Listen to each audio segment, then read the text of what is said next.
Okay, so first question. You are developing a European framework for high-quality cancer survivorship care and rehabilitation that could be promoted at the EU level. Why is survivorship so an important topic?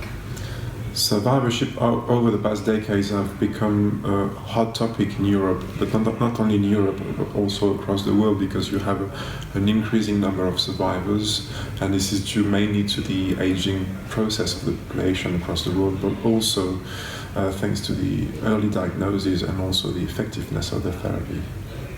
And what do you think, in what way could then the survivorship care plan improve the quality of cancer care? The way we wrote the survivorship care plan in the chapter on survivorship and rehabilitation as part of the CanCon guide is just one tool out of the many recommendations we are putting forward. The survivorship care plan should be delivered to all patients after a multidimensional needs assessment. Then it should be elaborated by a multidisciplinary team composed of oncologists, psychologists, but also primary care professionals, social care workers, and in that way it should be also accessible to all healthcare providers dealing with the patient. So in that way, quality of care could be enhanced, and also the quality of the coordination of care could be improved for the patient. And in that sense, it should improve the overall quality of care. Well, as for follow-up is elemental for survivorship, what is the current situation regarding this in the EU, and do member states have a common system for this? Actually not. We launched a survey earlier this year in some of the partnering European countries of this work package 8 of CanCon, and 9 countries responded. And what is very striking when you read the answers at first is how different follow-up is organized and also implemented in Europe. So there is no common framework, there is no common tool for this. This is why we are putting the survivorship care plan forward with a minimum set of minimum components of what should be a survivorship care plan throughout Europe. But with this recommendation of a survivorship care plan, we're not trying to sell a common European follow-up method. It's just a roadmap for all European countries to be implemented with their own resources and their own organization as well.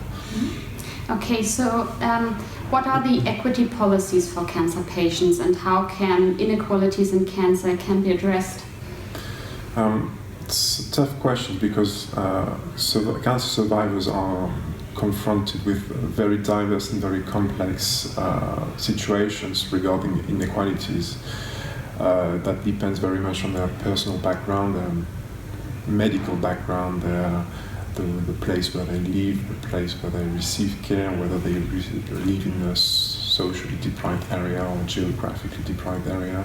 That very much depends also on the quality of the care and the quality of the care providers they are facing. So there are many sources of inequalities in survivorship. And in this chapter, we are trying to address inequalities as a cross-cutting issue. For example, we're trying to promote the fact that socially disadvantaged people, geographically disadvantaged people should have equal access to follow-up programs, and that they also should fully engage with follow-up programs. We also stress the fact that population at risks, for example children, young adolescents, and also the relatives of these people should also be screened and at very early stages to anticipate their needs and also anticipate the late effects of the illness and the treatment as well. We also touch upon social rehabilitation and employment issues, because when you receive a treatment and when you want to go back to normal life, it's quite difficult to go back to your normal activity because you have side effects of the treatments, for example, and it's tough to face a normal work position at some point. So we're trying to address that, and we are trying also to promote good example of regulations in Europe about how to treat survivors in the right way when they want to go back to normal life. We've given an example of UK, France and Italy, which have very good regulations for that. Okay. And could you last but not least tell us something about the European Distress Barometer?